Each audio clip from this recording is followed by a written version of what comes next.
Mike Gill. I was working on my next video, Update to Wall of Corruption, and I quite literally solved the crime. In its completion, including the FRM Ponzi scheme. When I say complete, I mean putting 2 senators, an attorney general, a U.S. attorney, and a number of federal judges in prison. I can show you multiple federal courts that have been corrupted, that they worked for a strategized FBI cover-up that goes into 3 states. Everything that I have said before on the corruption of these states has come out and continues to come out. Please be on the lookout for our next video, The Art of War. Briefly, I'm just going to take you back to where it started.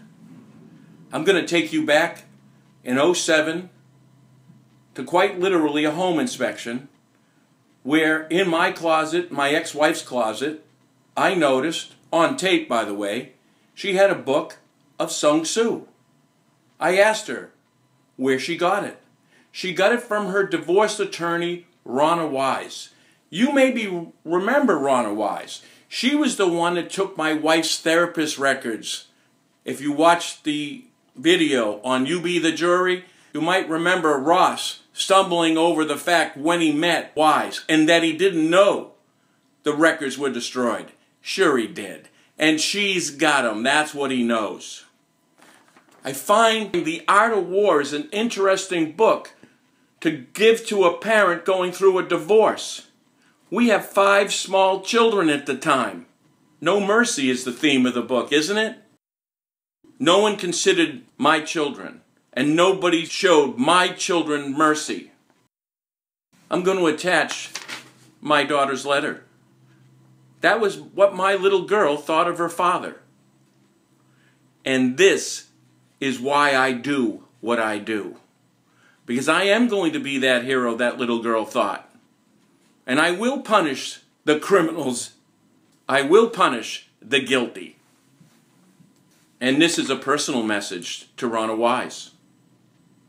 You see, you can lose every battle and still win the war. And Miss Wise, I am not only going to return this book to you, it comes with a very important lesson. You get to watch our next video and see what that lesson is. We also have a witness that was with me in that closet, so to speak. You might remember her. She was my attorney, Darla Sedgwick. What you are looking at are text messages from Darla Sedgwick to me within the last year. She's still afraid for her life. I wonder why. What does she know? She's tried to tell us. You can read their statement at the end of this video. She incriminates her boss, Ross. You just seen Ronnie Wise with The Art of War. And you see the corruption of John Ross. And you're seeing his assistant trying to come forwards. Till 7, 8 years later, she is still afraid for her life. Also will follow a couple of her statements that we'll reread. You know, the ones that she says her boss, John Ross, you know, the one in You Be the Jury, the one that forged my name on a fee agreement. Well, she's saying he's a crook. It would be much easier for me to walk away altogether and be done with the entire mess, but I want to expose what has gone on. I feel obligated to do so. I learned that Steve Tober would be adverse counsel. I knew Tober as he represented Wiggin and Norrie and had even represented me personally on a sensitive matter. I also knew that Tober was very close to Ross, that the two were good friends, and that Tober had previously represented Ross.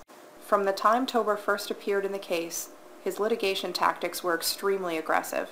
Tober took a scorched earth approach. Tober's approach would be to excessively bill the divorce case, all of which would unnecessarily lead to increased legal fees for Gill and depletion of the marital estate. Eventually, it would become clear to me that the goal of Ross and Tober collectively was to extract considerable legal fees out of a once sizable marital estate. In December 2007, Gill became uneasy with Ross as his attorney. I recall numerous telephone calls and in-person conversations with Gill, where he informed me that he was not comfortable with Ross as his attorney. I told Ross early on that there was a conflict of interest given the aforementioned legal representations and relationships. I then directed an associate, Megan Beauregard, to perform legal research on the ethical issues involving conflicts of interest. Following our research, I concluded that a material conflict of interest existed and that we needed to disclose the same to the client.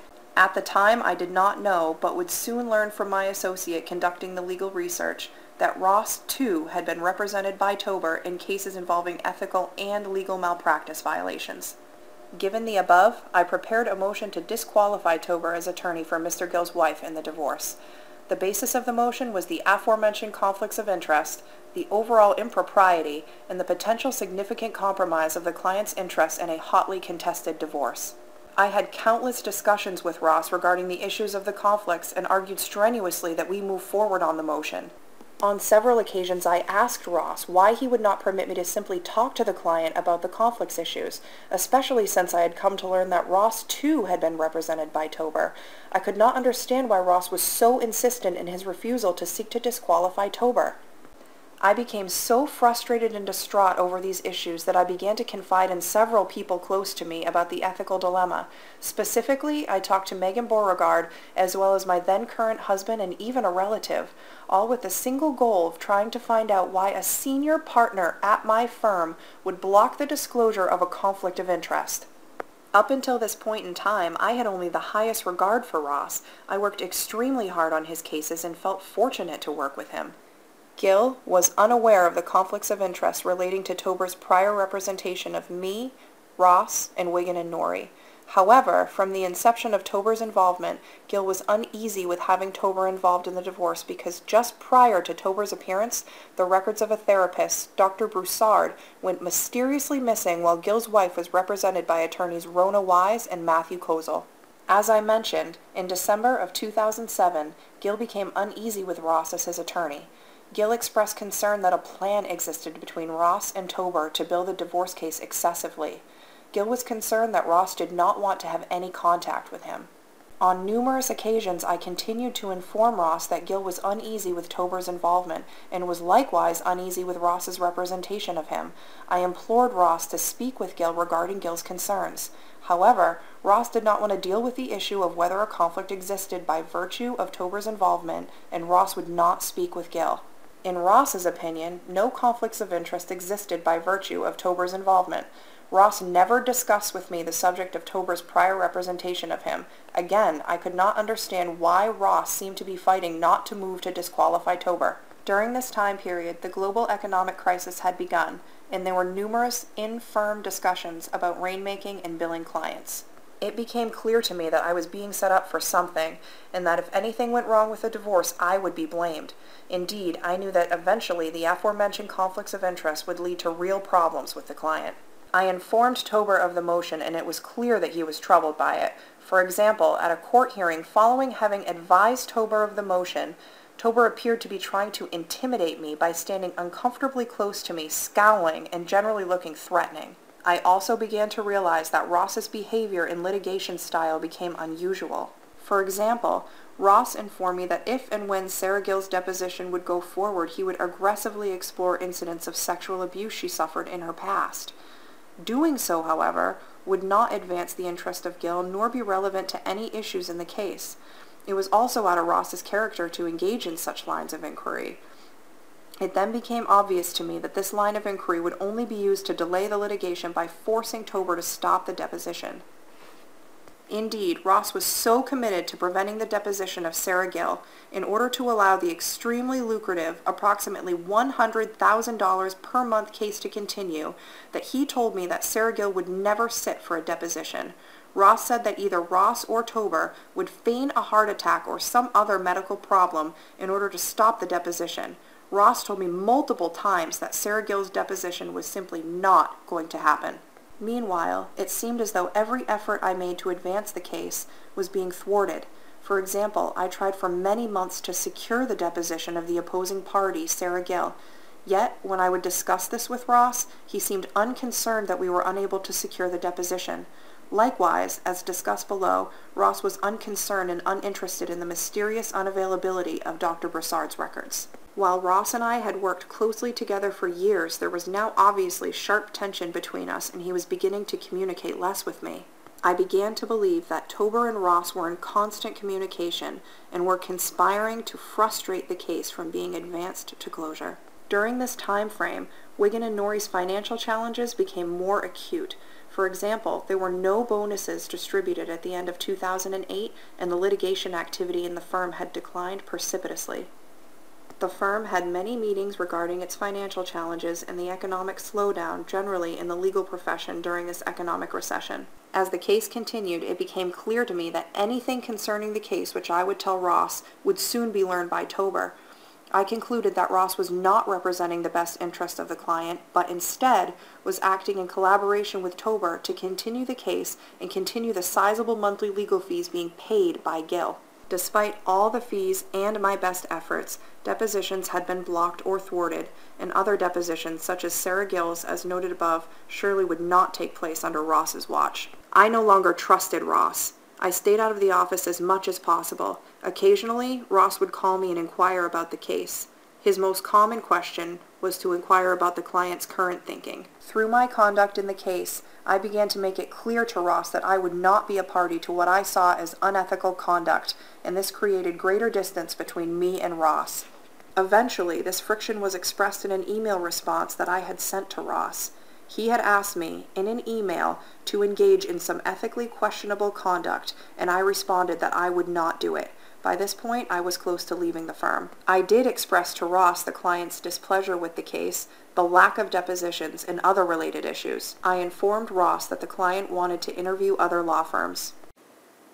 I soon interviewed William Levine of Lee & Levine in Boston, Massachusetts, as potential successor counsel to Wiggin and Norrie.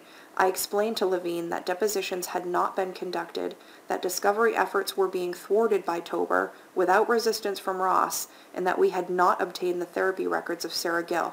I said that I needed to find successor counsel who could properly represent Gill's interests. I also informed Levine about Ross's conflict given Tober's involvement and Ross's apparent efforts to force the expensive case to continue by delaying necessary proceedings, among other things. They listened to what I had to say and agreed to a second meeting.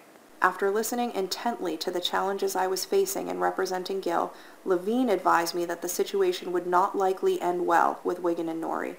He then gave me the name of another lawyer with an expertise in ethics. That lawyer, who also listened intently as to what I had to say, advised me to leave the law firm of Wiggin and Norrie. As for the therapy records of Sarah Gill, they had been in custody of her therapist, Dr. Broussard. At various times, Dr. Broussard's office had represented that the records didn't exist due to 1, a water and flood problem, 2, a fire, and 3, an accidental shredding by Dr. Broussard's secretary. Broussard's office even stated that the records might be in storage.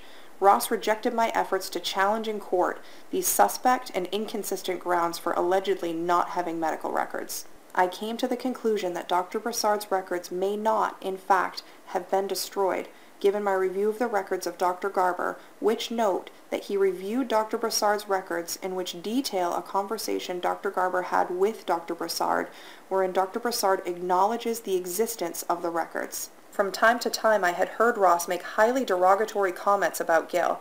This was unusual, as he typically did not make such comments about his own clients. Later in the case, as I began to understand what was happening between Ross and Tober, I reflected upon the fact that Ross strongly encouraged me to communicate with Tober by telephone rather than in writing, even insisting that I do so even though every phone conversation I had with Tober would subsequently be misrepresented by Tober, leading to follow-up letters, disputes, delay, and more legal fees. For this reason, I had long preferred to communicate with Tober in writing so as to eliminate such unnecessary work and delay.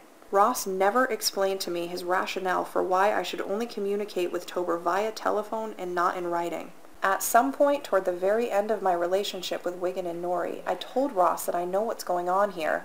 I recall making a statement along the lines of, "How much money do you need?" I gave my notice to Wiggin and Norrie, advising them that I would be leaving the firm. What you witnessed was corruption on both sides, with the judge to follow. You had Dallas Sedgwick in the middle, who didn't want to continue on with this kind of corruption and wanted to come forwards. And she's only threatened for her life and has been living in fear all these years. This is what you watched. Go back to that video, you be the jury. Why is Dallas Sedgwick, years later, still afraid for her life? Why is Ted Little, the texter we're going to attach this to, still afraid for his life and the life of his children? I want you to refer back to the beginning of this preview. I made very direct accusations. I want you to know with this new video coming out, The Art of War, I'm going to verify and prove all those accusations. And one last thing. I know victims are concerned that I would give up the fight at some point. I want you each to know I will not be bought off, and I will not be intimidated. I am in this fight to see it to the end. That is my promise. Please, watch the next video, The Art of War, where they all go to jail.